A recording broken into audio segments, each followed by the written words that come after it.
Wait a minute, something's happening. Humped shape is rising out of the pit. I can make out a small beam of light against a mirror. What's that? There's a jet of flame springing from the mirror, and it leaps right at the advancing men. It strikes them head on. Lord, they're turning into flames. Now the whole field's caught up by the woods, the barns, the gas tanks. There is no serious person out there who would suggest somehow that you could even rig America's elections, in part because they're so decentralized and the numbers of votes involved. There's no evidence that that has happened in the past, or that there are instances in which that will happen this time. And so I'd advise Mr. Trump to stop whining and go try to make his case to get votes. Years ago, and work as hard as we can to make sure that this is a successful transition for the president-elect. Unprecedented cyber attack ordered by senior Russian leadership on the U.S. election. Hacking the emails of Democratic officials, then released to the public virtually daily by WikiLeaks. Now President Obama is ordering the intelligence community to conduct a full review of Putin's meddling and all cyber attacks connected to U.S. elections going back to 2008. Classified information, but you have a number of intelligence agencies, you have officials who've been privy to the information, all coming to the same conclusion that there was interference on the part of the Russians. Now, whether or not it was designed to get Donald Trump elected, that is still unclear. But what's clear by this assessment we've been provided is that there was interference. What more do you need, or do you feel that you could be provided?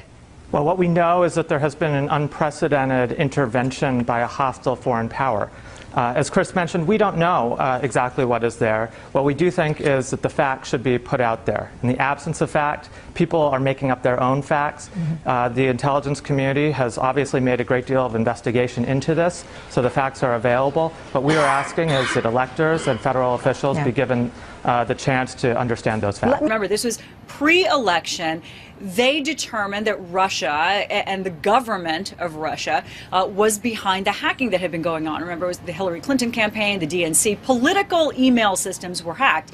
And the intelligence community felt that it was Russia trying to influence the election. And there are real questions being raised about whether Donald Trump himself is just a puppet for the Kremlin in this race. We could hear much more detail as to what Russia was up to and how they were doing it. I mean, as the intelligence community often says, they don't want to give away all of their sources and methods. And he's got now a president, basically, who's declaring the free press in America fake news.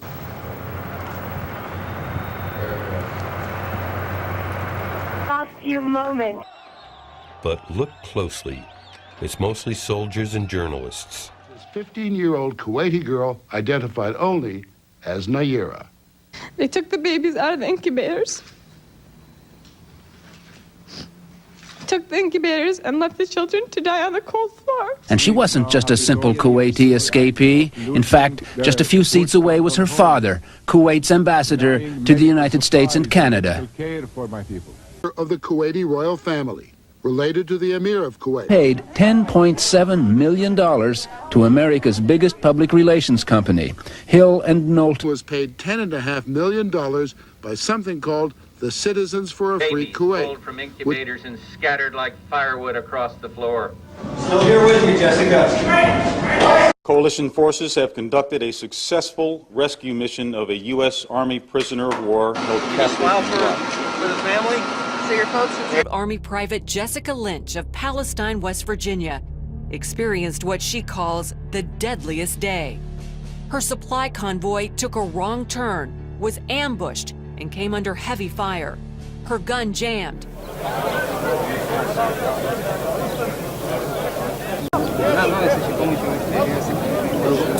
But the Ukrainians say he's been seen before, working for the Russians in 2008 in the Republic of Georgia, wearing an elite Russian Special Forces patch. They are part of a dossier. CNN has not seen any evidence that these men are operating under orders from the Kremlin. Intelligence community believes that Saddam Hussein has deadly stocks of anthrax, of botulinum toxin, which is one of the most virulent poisons known to man. With that, and of course, our intelligence, our satellite imagery shows the detonation of a surface-to-air missile. It shows the explosion in the sky, very consistent with that SA system. So there's really no question, I think, about what took place, and I think there's no question about Russian complicity. We may not know for some time or at all whether the Russians pushed the trigger themselves. It shows that the Russians are trying to penetrate our grid potentially to carry out an attack. Vermont utility company Burlington Electric now reporting that it found malware on one of its laptops after similar companies received a nationwide alert from the Department of Homeland Security.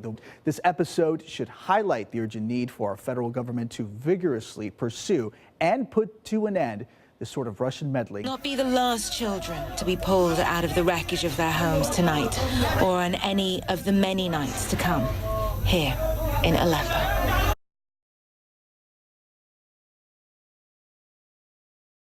Citing U.S. intelligence officials, NBC News is reporting exclusively that Russian President Vladimir Putin was directly involved in the operation. Two senior intelligence officials with direct access to all the information tell NBC News the new intelligence is derived from diplomatic sources. One in the administration plants a dramatic story in the New York Times, and then the vice president comes on your show and points to the New York Times. And it's a circular, self-confirming leak. Presidential approval. And in Russia, a country run by one man, there's just no question in my mind that he would have been involved. Remember, he is a former KGB officer himself. But what is surprising about it, of course, is that we have evidence to support that hypothesis. Intelligence agencies. The Washington Post reported that one of those agencies, the CIA, was already more certain than the others, pointing the finger at the Kremlin. But what stuck out about the Post's story was that there was no indication that it was based on information from a CIA source. The newspaper said it spoke to a, quote, senior U.S. official. In fact, we know that the Russians played an important role, and they tried to support Mr. Trump, and they took the babies out of the incubators. At the point that investigations discover and can confirm and document any of that they had a role in helping to strategize, they had a role in attempting to determine the outcome, that in many ways they used the information that they got from the DNC when they hacked into our emails, etc. If that was used against Hillary Clinton in some ways, yes, I think that's impeachable.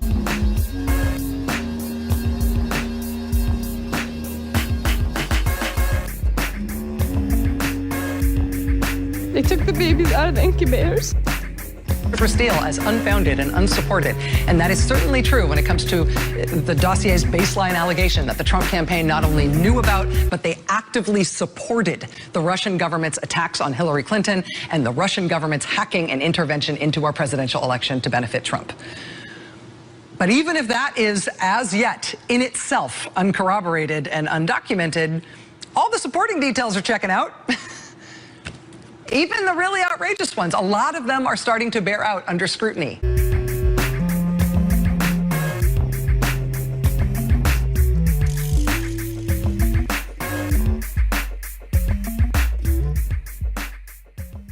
It is also becoming clear that Russia didn't intervene in our election because they like the cut of Donald Trump's jib. The more we learn about it, it doesn't seem like it was personal. It seems like it was to get specific stuff out of the United States. Actions by U.S. political figures to benefit Russia. They took the babies out of the incubators. Why is Donald Trump so soft on Russia? He's tough on everybody else, right? And so... Does he owe them money? Well, you know, who knows? And left the children to die on the cold floor. possess explosive information about close ties and coordination between Trump and the Russian government. What are you basing that assertion on? If anyone can read the English language, all they have to do is read the press. There were ties and coordination before the election between the Trump campaign and the Russian government. There were reports in the press, for heaven's sake. It was specifically, what are you referring to specifically? Well, I can't respond to a specific single item, but they were all over, all over. The DNC was hacked, everybody knew that. We knew WikiLeaks was coming out, drip by drip by drip. They wouldn't do it all at once, of course, because they were coordinating this, obviously, with the Trump folks and the Russians. Are you saying that the Russian government was, in fact, trying to steer this election to Donald Trump? My opinion is yes, and we got no basis in fact from the FBI. They ignored it. It was horrifying. But if we're going to protect ourselves from further Russian meddling in the future, we're going to have to call them out on it. We're going to have to inform the American people about it. And Donald Trump may have been the beneficiary, and I think he certainly was, of the Russian meddling this time. But when that these hacks were of such seriousness, they could not have taken place without the approval at the highest levels of the Kremlin. That's speculation, and we've seen a lot. Well, it is speculation. That's it is what not it speculation. You can only say speculation. It's a statement of fact? It is a statement of the intelligence community's best assessment. Okay. 17 intelligence agencies say Russia tried to manipulate our election.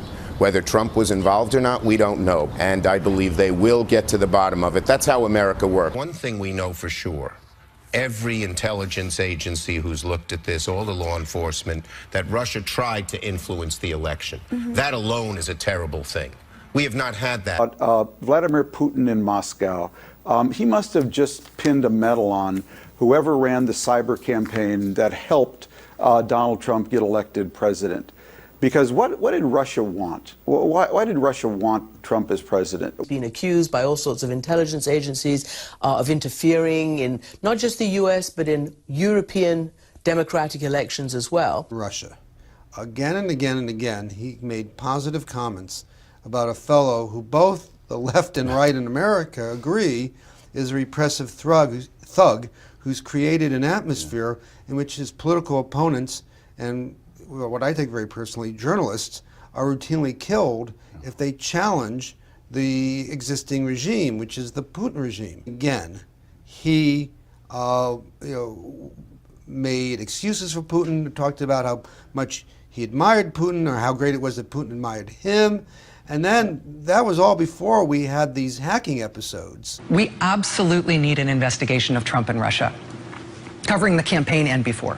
With each passing day, that becomes more clear. I agree there is no evidence, which is why we need a special prosecutor or an independent commission to get to the bottom of it. Because all the dots here in this investigation continue to connect. And the biggest question, of course, is were any of these contacts or ties that the Trump team had with Russia, were they working with Russia as they ran the interference campaign? And now what we're looking at is whether U.S. policy toward Russia is also changing. That would be pretty powerful evidence that they were working with Russia and that Russia is now getting something in return.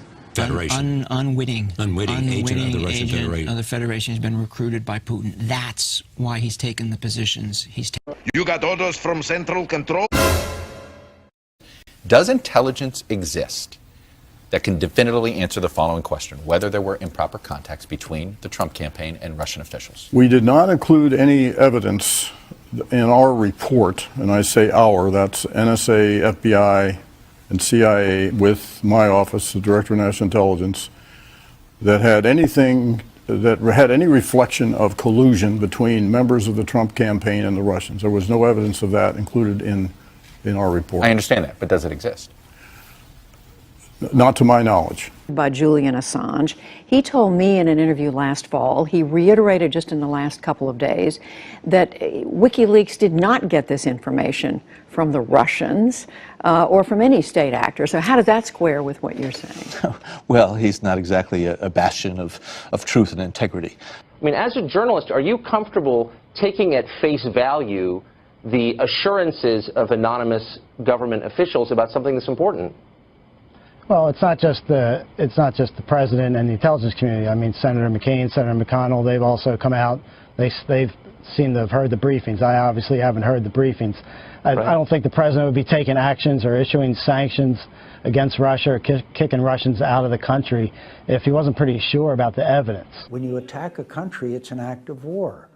And so we have to make sure that there is a price to pay. Phones, President Trump still ignoring calls to provide any proof. While there's still no evidence from the White House, today senators say they want proof. The president has asked Congress to look into whether or not his campaign was wiretapped by the Obama administration.